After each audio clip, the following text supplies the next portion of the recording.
here. Today, I'm going to explain a fantasy horror movie called Frankenstein. Spoilers ahead. Watch out and take care. The movie opens in the year 1857 when a Danish Navy ship bound for the North Pole becomes stuck in ice. Under the orders of Captain Anderson, some hungry and exhausted sailors try to free the ship from the ice. At night, they hear an explosion in the distance, so an expedition sets out to investigate the source. They observe the snow covered in blood, although none of the sled dogs they find are injured. Soon, they find a wounded man and learn he is wearing a prosthetic leg right when they hear a ferocious roar in the distance and see a huge shadow. Next, the crew carries the wounded man to the ship while a gigantic creature also approaches them, and the crew shoots at him. But it barely affects the creature, and he manages to kill 6 men who get in the way. He boards the ship and demands that the captain hand over the wounded man, whose name is Victor, but the captain refuses. The creature is repeatedly shot with a blunderbuss and falls overboard, after which the captain fires at the ice and causes the creature to sink.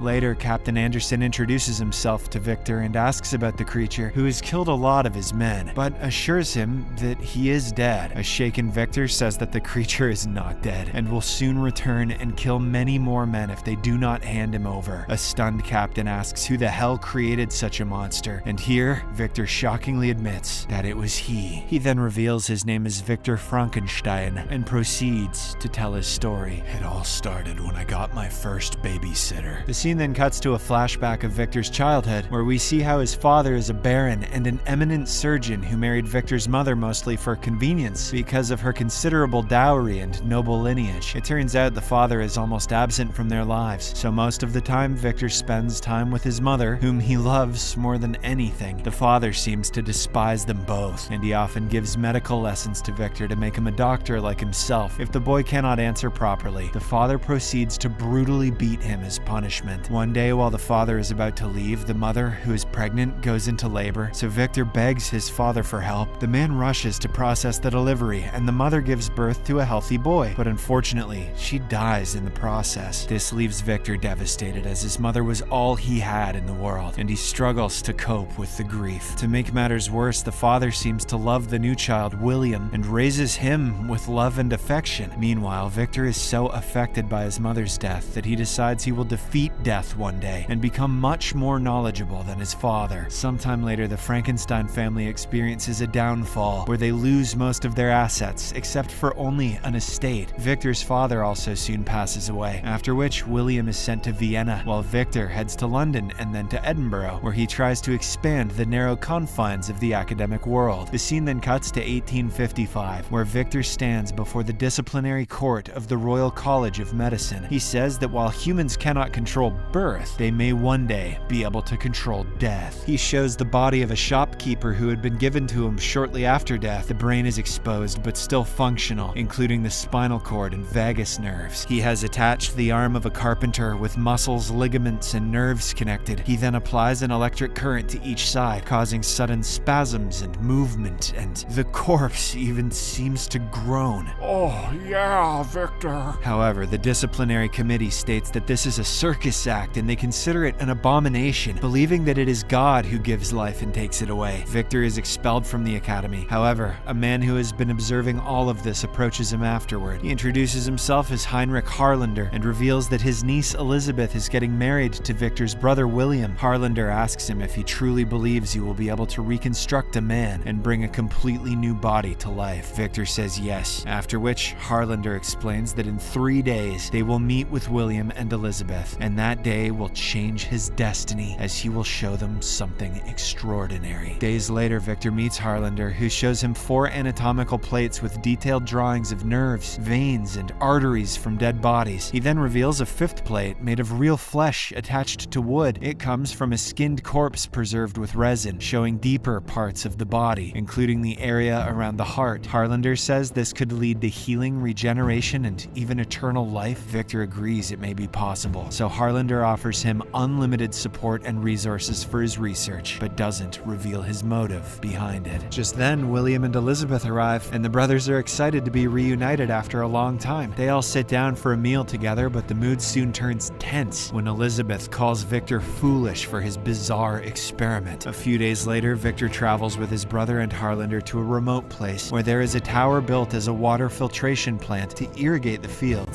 Victor now has everything he needs, including a pure silver lightning rod and strong bodies of men who are about to be executed. Later, in a street market, he comes across Elizabeth, so he follows her to the church and sees that she's going to confession. He sneaks into the confessional, pretends to be a priest, and speaks to her. During this, Elizabeth speaks badly about her fiancé's brother, saying he is a grotesque man who tries to manipulate everything and everyone around him. That, however, it turns out to be a joke, as Elizabeth had already seen him following her. Guess I probably shouldn't have confessed to the necrophilia thing then, says Victor. The two then go out to eat, and they even dance together, leading to them having a great time. In the following days, Victor sets up his workshop and asks William to supervise everything, while he returns to the city and continues seeing Elizabeth, during which time he starts developing feelings for her. One day, Harlander informs Victor that in a week there will be a nearby battle with many mangled bodies. Victor now only has a week to prepare everything, which puts him in a desperate situation. One day, Elizabeth arrives at his lab and Victor finally confesses his feelings for her, but Elizabeth makes it clear that she has already chosen William and runs away. As Harlander indicated, a battle takes place very close by, causing numerous corpses to lie in the snow. Victor focuses on those that are still well preserved, especially tall bodies with long limbs and intact heads. He takes them back to the lab where he dissects and rebuilds a body using selected parts, discarding the rest. One day, while the two are alone in the tower, Victor learns that Harlander is sick with syphilis and takes mercury for it. It turns out that this is the reason Harlander is funding the research, as he wants his brain to be placed into a new perfect body so that he can live longer. Hearing this, Victor is horrified and refuses. I can cure a dick of death, but not syphilis. Which leads to a huge argument between them. Victor climbs to the top of the tower, where he places the lightning rod, while Harlander offers to give him everything he wants, including even Elizabeth, but Victor still refuses. Desperate, Harlander takes an important lightning rod essential for the experiment, so Victor tries to take it back. During the struggle, Harlander slips from a shaft, and even though Victor tries to save him, the old man eventually dies. Victor is horrified, but he moves the body and collects the lightning rod, which he places on the creature's head. Soon, a huge lightning strike hits, but despite this, the creation does not reanimate, so Victor believes he has failed and goes to bed. The next day, Victor is woken up by strange noises, and his eyes widen in shock when he sees the creature alive in front of him. This fills him with excitement, and he introduces himself, after which the creature also repeats his name. Victor teaches the creature to walk, and upon noticing that he is very strong, Victor decides to tie him up with chains. Weeks pass and the creature shows great strength, but there is no change in his language, and he does not say anything beyond Victor. One day, he accidentally cuts himself with a razor, and Victor is shocked to see how his wound instantly heals. Over time, he becomes frustrated by the creature's lack of intelligence, and starts to feel that he may have made a mistake. Days later, William and Elizabeth arrive at the tower and ask about Harlander. Victor tells them that he'll be back in a few days, and tries to act normal. While the brothers are busy, Elizabeth hears noises from the basement, so she goes to investigate and is shocked to find the creature. She is fascinated by him, and he is also stunned, as he has never seen a woman before. She then shows him her face and lets him see her delicate hands, while she inspects his scars. Do you know how I got these scars? Later, Elizabeth confronts Victor about the strange man in the basement, so he explains to her and William that this is his creation. He explains that the creature is strong and aggressive, so he is chained up for the safety of everyone. That evening, Elizabeth again arrives at the basement to meet the creature, during which he gives her a leaf as a gift. She says his name and asks him to repeat it, and he does so, but only after she leaves. Later, Victor becomes jealous that Elizabeth went to see him again and tells her she should not approach him, as he does not have intelligence, but she believes that his spirit may be purer than the common man, and says that she saw pain in his eyes, which is proof of intelligence. Later, Victor goes to see the creature and tries to teach him things, but when the creature does not respond, Victor begins brutally hitting him like his father used to do to him. In the end, the creature becomes so angry that he grabs the rod and brutally bends it, which scares Victor. He then goes to see William and says that the creature is so dangerous dangerous that he killed Harlander and even shows the dead body. William is shocked, while Victor says he does not want Elizabeth to know this, so he begs his brother to take her away. The next day, William says they must leave immediately for Vienna for some work and takes Elizabeth away from there. After they leave, Victor decides to destroy the whole tower, so he pours gasoline everywhere and prepares to burn it down. Elsewhere, Elizabeth tells William that she has a terrible feeling and asks him to turn the carriage around. Meanwhile, Victor sets the tower on fire while the creature cries for help and repeatedly says Victor. When Victor goes outside, he suddenly feels guilty and decides to go back, but when he opens the door, a burst of fire throws him outside and he loses his leg. Just then, William and Elizabeth arrive right as the tower explodes, leaving them horrified. The scene then cuts to the present, where Victor finishes telling his story to Captain Anderson. Right when the creature bursts in with anger, he grabs the captain, who tells him to go ahead and kill him, which confirms his creator's story. The creature then realizes that Victor has told his side of this story, so he also decides to tell his side as well. It all started when I saw a Shakira music video.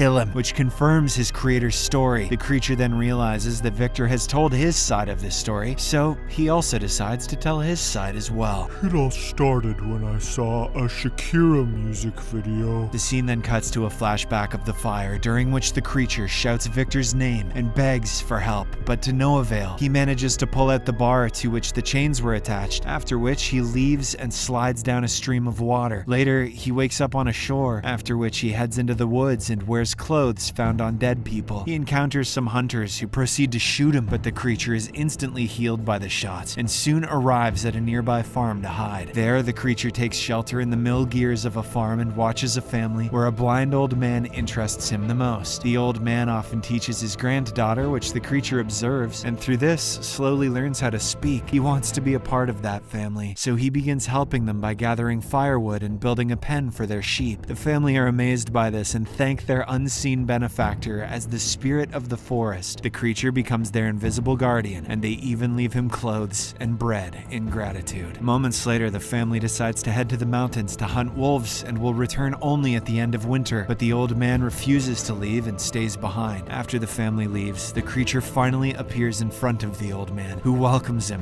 and notices he has difficulty speaking. The old man then touches him and asks if he was the one hiding in the gears of the mill, to which the creature says yes.